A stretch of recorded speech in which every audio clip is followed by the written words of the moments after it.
নমস্কার বন্ধুরা, Sunanda kitchen and blogs চ্যানেলে আবারও তোমাদের স্বাগত জানাই। আজকে আমি বানাবো পালং দিয়ে, এই যে পালং শাক নিয়ে নিয়েছি। আজকে আমি বানাবো চিংড়ি পালং। তার জন্য কিন্তু চিংড়ি মাছ আমি রান্নাঘরে কেটে ধুয়ে রেখে দিয়েছি আগে থেকেই। আর এখানে আছে পালং শাক। আজকে কিন্তু এই পালংয়ের পাতাগুলো শুধুমাত্র লাগবে, যেগুলো আমি নিয়ে নিয়েছি। আর এখানে তার সাথে আছে মটরশুঁটি। আমি অনেকগুলো মটরশুঁটি নিয়ে নিয়েছি। আজকে মটরশুঁটির তরকারি বানাবো। তো কিভাবে আমি মটরশুঁটির তরকারি বানাই সেটা কিন্তু অবশ্যই তোমরা দেখতে থাকো। আর এই চিংড়ি পালংটাও কিভাবে বানাই সেটাও কিন্তু অবশ্যই তোমরা দেখতে থাকো। তো এখানে এগুলো বানানোর জন্য আর যা যা লাগবে, পেঁয়াজ, রসুন, টমেটো সব নিয়ে নিয়েছি। তো বন্ধুরা, তোমরা এখনো পর্যন্ত যারা আমার এই নতুন চ্যানেলে সাবস্ক্রাইব করোনি, তারা কিন্তু অবশ্যই সাবস্ক্রাইব করে পাশের বেল আইকনটা প্রেস করে রেখো, যাতে আমার ভিডিও নোটিফিকেশন তোমরা সবার আগে পেতে পারো এবং আমার বন্ধু হয়ে থেকো।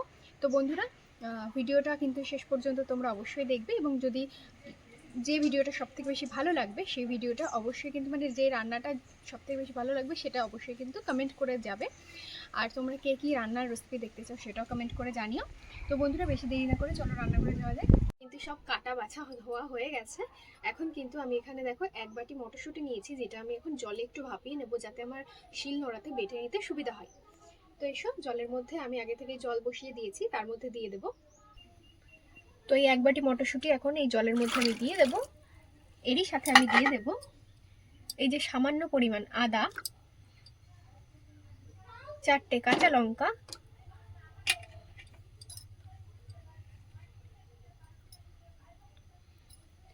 এবং এই যে কিছু পরিমাণ রসুন। তো বন্ধুরা, এটা কিন্তু ভাপানো হয়ে গেলে এর সাথে আমি 4-5টা চিংড়ি মাছ দিয়ে সুন্দর করে কিন্তু শিলনোড়ায় বেটে নেব। আর এপাশে আমি কিন্তু কড়াইতে একটা মশলা ভেজে নেব। তো চলো দেখে নাও।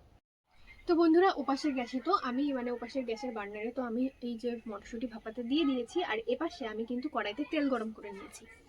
গরম তেলের মধ্যে তো এই গরম তেলের মধ্যে এখন আমি দিয়ে দেব পেঁয়াজ কুচি,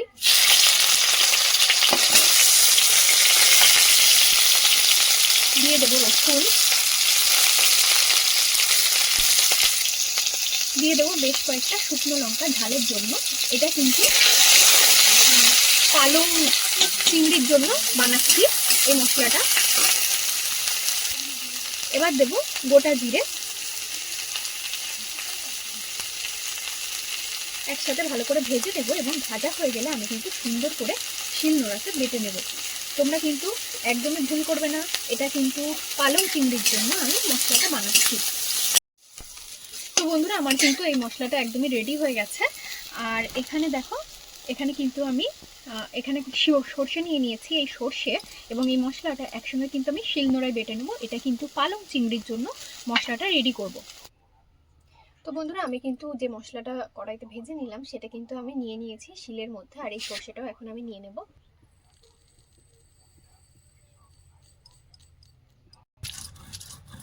তো বন্ধুরা, এটা কিন্তু আমি খুব মিহি করে বেটে নেব, তারপর তোমাদের দেখাবো। তো বন্ধুরা, এই যে এই মশলাটা কিন্তু আমার খুব ভালো করে বাটা হয়ে গেছে পালং চিংড়ির জন্য যে মশলাটা লাগবে। এখন কিন্তু আমি মটরশুঁটি যেটা ভাপিয়ে নিয়েছিলাম সেটা কিন্তু আমি পাটায় নিয়ে নেব, শিলনোড়াতে পড়ে গেলে ধুয়ে নিয়ে নেবো। তো বন্ধুরা, এগুলো নিয়ে নিয়েছি, সাথে কয়েকটা চিংড়ি মাছ নিয়ে নিয়েছি, একসঙ্গে কিন্তু আমি খুব সুন্দর মিহি করে বেটে নেব। তো বন্ধুরা, এখানে কিন্তু আমার সমস্ত কিছু বাটা হয়ে গেছে একসঙ্গে। এর মধ্যে এখন আমি বেশ কিছু মশলা মাখিয়ে নেব। তো প্রথমেই কিন্তু এর মধ্যে আমি দিয়ে দেব বেসন, পরিমাণ বুঝে 2 চামচ দিয়ে নিচ্ছি।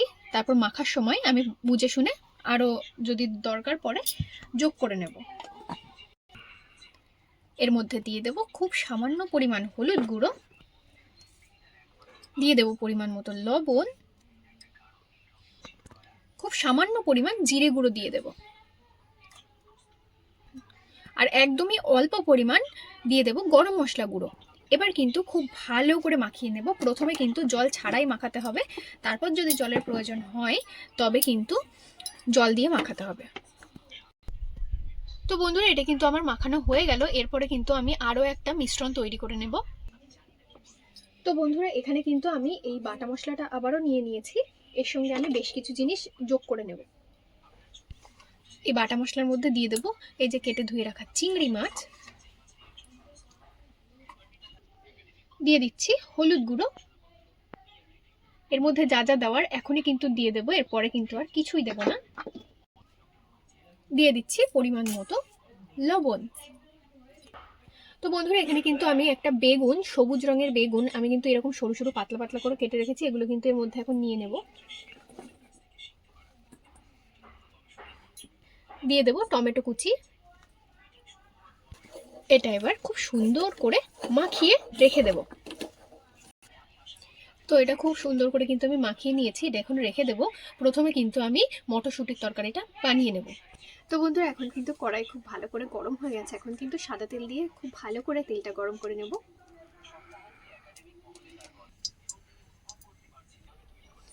তো বন্ধুরা এখানে কিন্তু আমি যে বাটাটা নিয়েছি আর তেলটা কিন্তু খুব ভালো করে গরম হয়ে গেছে, এটা কিন্তু এখন বড়ার আকারে খুব সুন্দর করে ভেজে নেবো, এরকম ছোট্ট ছোট্ট গোল গোল করে যেরকম হয় সেরকম।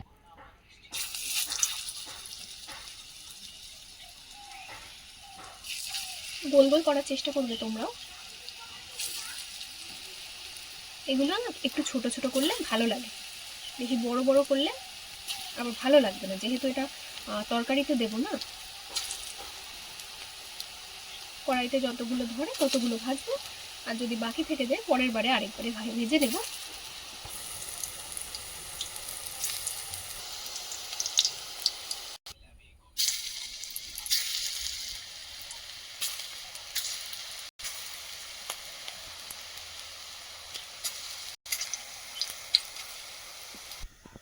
তো বন্ধুরা আমার কিন্তু সবই বড়া ভাজা হয়ে গেল, তুলে নিলাম। এখন কিন্তু রান্নাটা করে নেব। প্রথমে দিয়ে দিচ্ছি তেজপাতা, দিয়ে দিচ্ছি শুকনো লঙ্কা, দিয়ে দেবো গোটা জিরে, দিয়ে দেবো পেঁয়াজ কুচি। পেঁয়াজটা কিন্তু আমি খুব মিহি করে কুচিয়ে নিয়েছি। এর সাথে কিন্তু এই যে আলু এরকম করে কেটে নিয়েছি দিয়ে দেবো। দিয়ে দেবো পরিমাণ মতো হলুদ গুঁড়ো,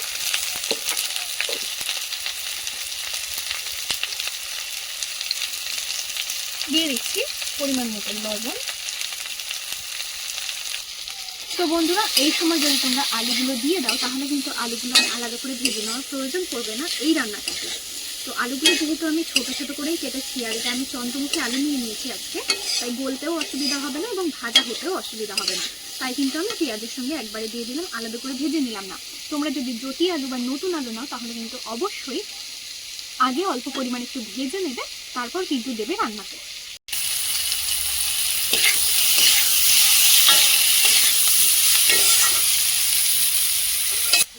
তো বন্ধুরা এখানে দেখতেই পাচ্ছ এই যে পেঁয়াজ এবং আলু খুব ভালো করে ভাজা ভাজা হয়ে গেছে। এখানে আমি আদা রসুন বেটে রেখেছি, দিয়ে দেবো। আর কিছু গুঁড়ো মশলা দেবো, দিয়ে দেবো জিরে গুঁড়ো, ধনে গুঁড়ো, লঙ্কার গুঁড়ো, গরম মশলা গুঁড়ো, অল্প সামান্য জল দিয়ে খুব ভালো করে কষাবো।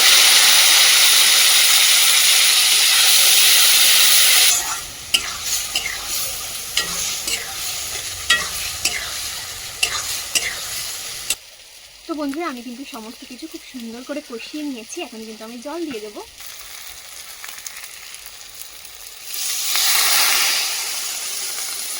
একটু বেশিই জল দেবো, না হলে ওই যে পকোড়াগুলো ভেজেছি সব জল কিন্তু টেনে নেবে।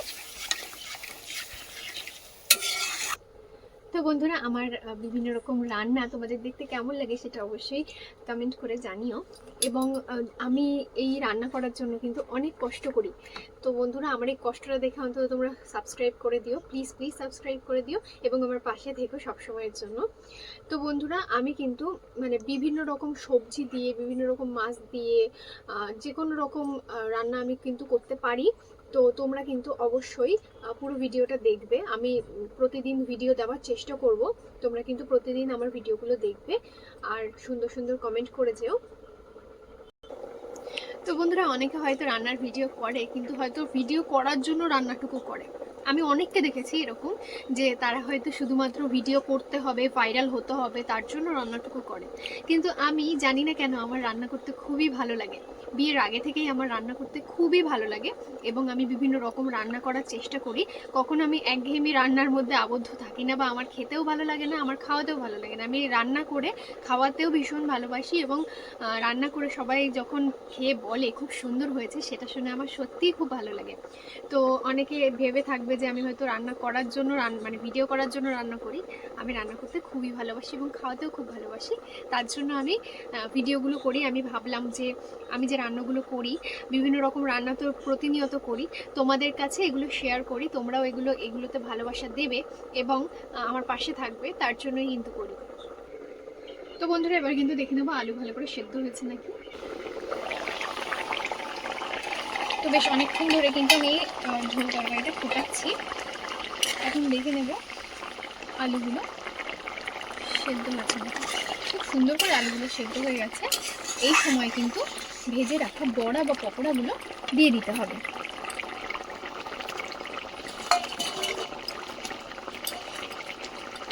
তবে এই বড়া বা পকোড়া দিয়েও কিন্তু বেশি সময় ফোটানো যাবে না, 2 মিনিট ফুটিয়েই নামিয়ে নেব। বন্ধুরা, 2 মিনিট আমি ফুটিয়ে নিয়েছি, এবার কিন্তু আমি নামিয়ে নেব এই তরকারিটা। দেখতেই পাচ্ছ এই চপগুলো কিন্তু, পকোড়াগুলো খুব সুন্দর করে ফুলে উঠেছে এই ঝোলে দিয়ে, আর আলুটা আগে থেকে সেদ্ধ হয়েই আছে। এবার নামিয়ে নেব।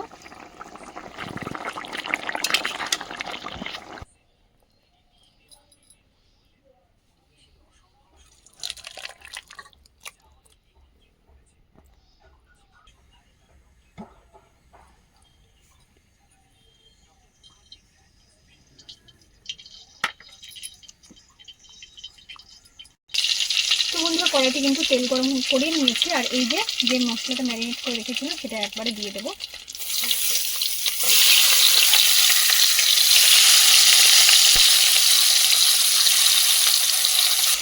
এর সাথে সাথে এই যে পালং শাকগুলো আমি কেটে ধুয়ে রেখে দিয়েছিলাম জল ঝরিয়ে, একসাথে দিয়ে দেবো। দিয়ে আমি কিন্তু 2 মিনিট চাপা দিয়ে রেখে দেবো। পালং শাক থেকে যে জল ছাড়বে, তারপর কিন্তু একসঙ্গে সব কিছু মেশাবো। তো বন্ধুরা, কিছুক্ষণ পর দেখে নেব। এদিকে দেখতেই পাচ্ছ এখানে কিন্তু পালং শাকটা কমে একেবারে অল্প হয়ে গেছে। এখন কিন্তু এর মধ্যে সামান্য পরিমাণ জল দিয়ে দেবো আমি, যাতে সব কিছু খুব ভালো করে সেদ্ধ হয় এবং মাখো মাখো হতে পারে। মশলার বাটিতে বেশ খানিকটা মশলা লেগেছিল, তাই মশলার বাটি ধোয়া জলে আমি কিন্তু দিয়ে দিলাম। ভালো করে মিশিয়ে নিয়ে একটুখানি চাপা দিয়ে রেখে দেবো। সব কিন্তু খুব ভালো করে সেদ্ধ হয়ে যাবে। তো বন্ধুরা, এবার কিন্তু চাপা উঁচু করে দেখবো কতটা কি সেদ্ধ হয়েছে। তো দেখতেই পাচ্ছ পালং শাক, চিংড়ি মাছ, বেগুন, টমেটো সবই কিন্তু খুব ভালো করে সেদ্ধ হয়ে একদম কিন্তু সুসিদ্ধ হয়ে গেছে। এখন এর উপর দিয়ে শুধু গরম মশলা ছড়িয়ে কিন্তু আমি নামিয়ে নেব। দিয়ে দিচ্ছি গরম মশলাগুলো। তো আমার রান্নাটা কিন্তু হয়ে গেছে, এবার কিন্তু আমি নামিয়ে নেব।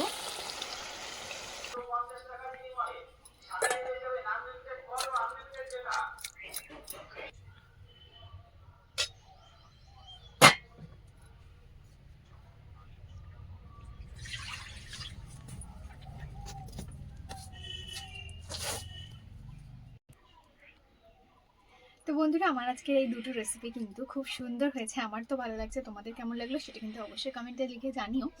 আর এই দুটোর মধ্যে কোনটা তোমাদের বেশি ভালো লেগেছে সেটা অবশ্যই, তার রেসিপির নামটা অবশ্যই মেনশন করে দিও।